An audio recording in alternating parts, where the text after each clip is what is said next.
First lady, pagkatapos mag-dinner, Eto. umakyat doon sila sa kwarto, nagpa-puts pa, gising hanggang alas 4 ng umaga. Tapos in one story lang yan. Wala yan sa hotel. Isang sariling building niya yan.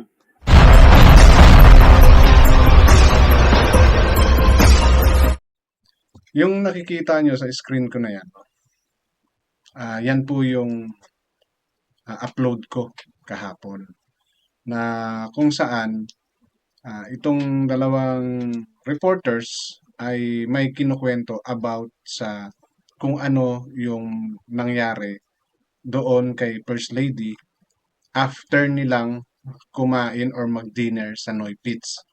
Okay? So doon sa mga hindi nakakaalam, yung Noy Pits po, yun is parang resto bar na kung saan doon kumain yung ating First Lady kasama ng ibang mga personalities na na-identify ni Dean Chase. Okay, ng mga taga Cebu.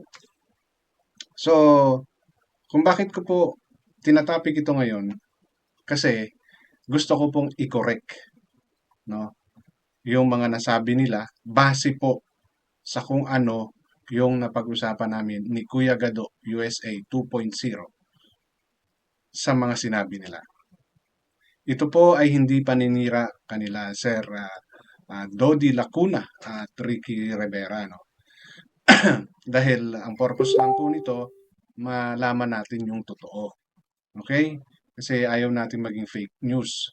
So, kay Sir Dodi Lacuna and Ricky Rivera, kung ito po ay mapapanood ninyo, willing po kami ni Kuya Gado na makipag-usap sa inyo kung saan nyo po nakuha yung pinagbasihan ninyo dito sa sinasabi nyo ito. Okay? Yun po yung magiging laman ng video ito. Yung mga nasabi nilang yun dahil meron silang ebidensya. Ang problema, meron din po tayong kaibigan na nanduroon mismo sa US at siyang mismo ang nanduroon sa Noy Pits kung ano talaga, kung yun ba ay may taas pa or are they pertaining to another place? No? So yun po yung bibigyan ko ng linaw sa video na to. So, kung bago pa lang po kayo sa aking channel, please don't forget to like, share, and subscribe na rin po and pakihit ng notification bell para maging aware kayo sa aking mga upcoming content. Any comment or recommendation with regards to this content of mine, please leave it on our comment section. Okay? Issue lang po tayo ha, walang personalan. Ang aking mga sinishare sa inyo ay pawang mga opinion ko lamang na nakabase sa mga nakakausap, videos, and nababasa ko na rin. At binibigyan ko ng sarili kong reactions.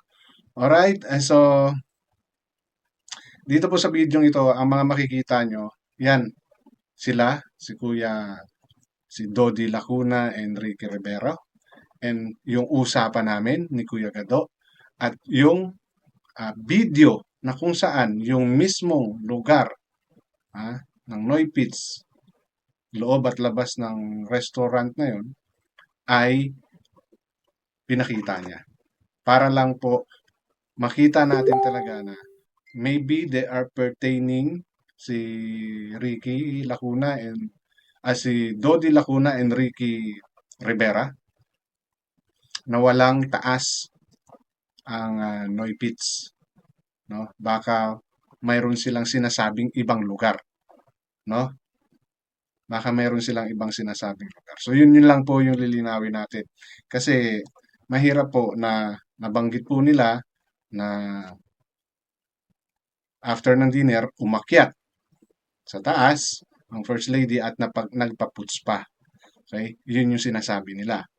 So, let me play the video para mas malinaw. And I will play the next video wherein may interview or yung kwentuhan namin ni Kuya Gado. Okay? So, ito yung portion. Yung portion lang po na kung saan nabanggit nila yung nagpaputs pa si First Lady. Tapos, ang nangyari dito kay First Lady, pagkatapos mag-dinner, umakyat doon sila sa kwarto, nagpa-puts pa, gising hanggang alas 4 ng umaga. Okay. So, yon ang sinabi nila. So, Unclear, kasi lang kasi after dinner, alam naman natin kung saan nag-dinner, di ba? Ang First Lady at yung mga kasama niya. Pero ang sabi niya, ang First Lady, after ng dinner, umakyat, nagpa-puts pa at gising hanggang 4 a.m. Okay? So ito naman po yung naging kasagutan ni Kuya Gado. Ay ipakita ko muna sa inyo yung lugar. Sorry, ipakita ko na lang muna sa inyo yung lugar ng Noy Pits at yung video na kuna ni Kuya Gado na kung saan yung loob at labas, no? So, ito 'yon. Yan. Dito ka tayo sa Noy Beach. Ulit. Sa Noy Beach. Oh, Long Beach. Yan. Meron tayong hatinan. Dito tayo sa Noy Beach. Hi, Yung Rose. labas.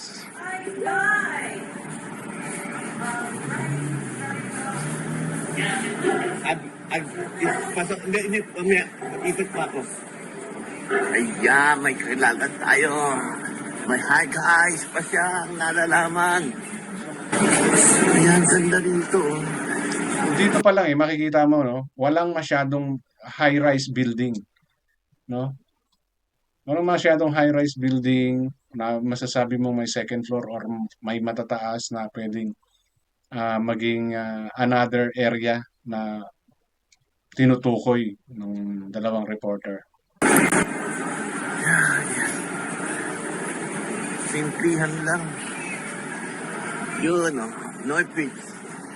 Ayan yung Noy Pits. Yeah. Ayan. So, kung extended man yan, I don't think na may taas pa yan eh. No? Parang design na lang yan ng mahaba. Noy Beach. Dito, sinasabi ni ano eh. Ayun na yung mga ano natin. Kumakain na sila. Papasok na tayo. Lalabas tayo. Tignan natin. Sa labas. Sa labas. Yan. Yan. Nilaro ng mga bata. Tapos yung sinihan. Tapos ando may fountain. Yan. Ang kagandahan, malaking parking. Excuse me, kaya mga Pilipino dyan nandito banda sa Carlson. This is the place. Yung gusto nung masarap na pagkain. Tapos nga pag weekend meron banda yan. Ang ganda kasi malaking malaking parking. Ayan, ito sa pinakalikod. Galing na ako kanina dito.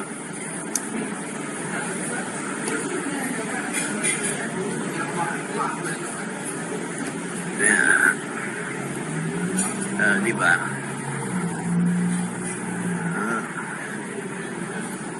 Ano to? Ano pang nangyari? 6:05 eh. Exit kami ng Carlson. Lapit na sa freeway. Ano? Yun na yung pinaka-freeway na yun, no? At yung entrance. Ganun. Yan. Ano guys? Natour ko na kayo sa Noy Beach. Noy Beach, Long Beach. So kung mapapansin niyo sa video, no, hindi ko pala kinuha lahat. No? Yung portion lang na yung umikot siya sa labas at saka yung nung lumabas siya ulit. The rest panoorin nyo doon sa channel ni Kuya Gado na Padrino na Kuya Gado Kuya Gado USA 2.0. No? May Padrino din. I-post ko yung kanyang channel kasi doon nyo makikita ito sa isa niyang account kasi dalawa yung naging account niya, yung isang Kuya Gado 2.0 and ito yung Padrino Kuya Gado USA 2.0. Okay? So kung mapapansin niyo dyan sa video, puro hindi matataas. Most likely puro mga first floor lang, walang second floor itong mga to. No, unlike doon sa nabanggit ng dalawang reporter kanina na kung saan sabi nila, di ba?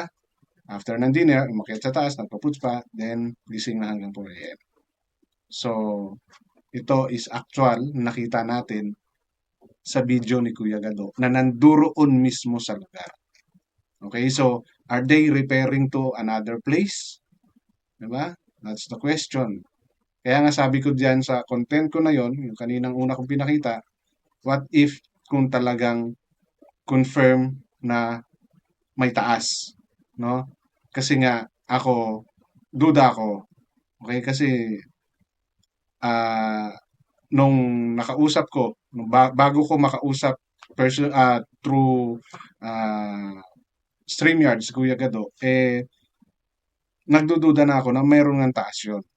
Now, to confirm na walang taas yun, ito po yung naging usapan naman namin ni Kuya Gado.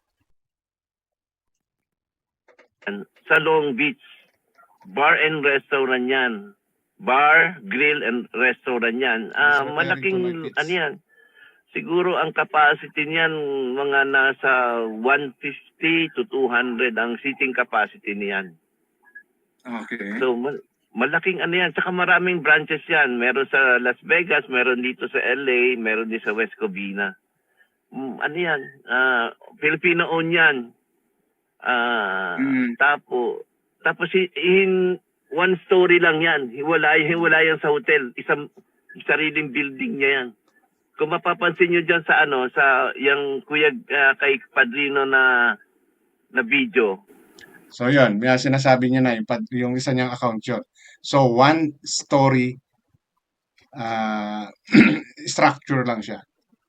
So doon sa sinasabi nung dalawang reporter or nung ni Ricky Rivera na umakyat daw at nagpa-puts pa, so medyo conflict dito sa nababanggit ngayon ni Kuya Gado. Okay, hindi po ito paninira sa dalawang reporter, no. Paglilinaw lang po ito kasi ayaw nating maging fake news, no. Now, if makarating po ito doon kay Dodi Lacuna at saka kay Ricky Rivera, I'm willing to hear their side about doon sa pagkakasabi nila na umakyat sa taas at nagpa-boots pa. Dahil para sa akin, and sa mga ibang nakarinig, yung place is may another floor pa. Okay? So, paglilinaw lang po yun. Maaring may ibang pinuntahan or nagpa-puts pa ba talaga ang First Lady? At gising ba talaga siya until 4 p.m.? Okay? Paglilinaw lang po ito. Hindi po ito paninira sa kahit kanino. Gusto po natin ang katotohanan. Di po ba? Para hindi tayo masabihang fake news. Alright? So, issue lang po tayo walang personalan. Lahat po ng aking sinishare dito ay hindi para manira. Ito po ay base sa aking opinion na nakabase din sa aking napanood, nabasa, narinig, at nakausap. Di po ba? So, yun lang. Hanggang dito na lamang. Maraming salamat.